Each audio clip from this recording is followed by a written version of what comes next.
नील का पौधा मुख्य रूप से उष्णकटिबंधीय इलाकों में ही उगता है।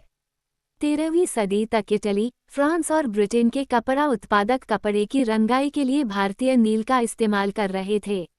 उस समय भारतीय नील की बहुत थोड़ी मात्रा ही यूरोपीय बाजारों में पहुंचती थी। उसकी कीमत भी बहुत ऊंची रहती थी। इसलिए यूरोपीय कपड़ा उत्पादकों को बैंगनी और नीले रंग बनाने के लिए वोड नामक एक और पौधे पर निर्भर रहना पड़ता था। वोड पौधा शीतोष्ण क्षेत्र में उगता था, इसलिए यूरोप में आसानी से मिल जाता था। उत्तरी इटली, दक्षिणी फ्रांस व जर्मनी और ब्रिटेन के कई हिस्सों में ये पौधा उगता था। नील के साथ प्रतिस्पर्धा से परेशान यूरोप के वोड उत्पादकों ने अपनी सरकारों पर दबाव डाला कि वे नील के आयात पर पाबंदी लगा दें। मगर कपड़े को रंगने वाले तो नील को ही पसंद करते थे। नील से बहुत चमकदार नीला रंग मिलता था, जबकि वोड से मिलने वाला रंग बेजान और फीका होता था। 17वीं सदी तक आते आते यूरोपीय कपड़ा उत्पादकों ने नील के आयात पर लगी पाबंदी में ढील देने के लिए अपनी सरकारों को राजी कर लिया।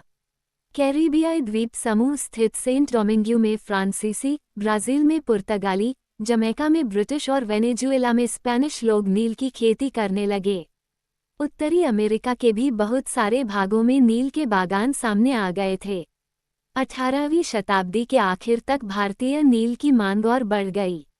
ब्रिटेन में औद्योगिकरण का युग शुरू हो चुका था और उसके कपास उत्पादन में भारी इजाफा हुआ। अब कपड़ों की रंगाई की मांग और तेजी से बढ़ने लगी।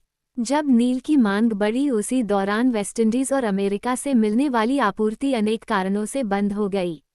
1783 से 1789 के बीच दुनिया का नील उत्पादन आधा रह गया था। ब्रिटेन के रंगरेज अब नील की आपूर्ति के लिए बेचैनी से किसी और स्रोत की तलाश कर रहे थे। ये नील कहाँ से मिल सकता था?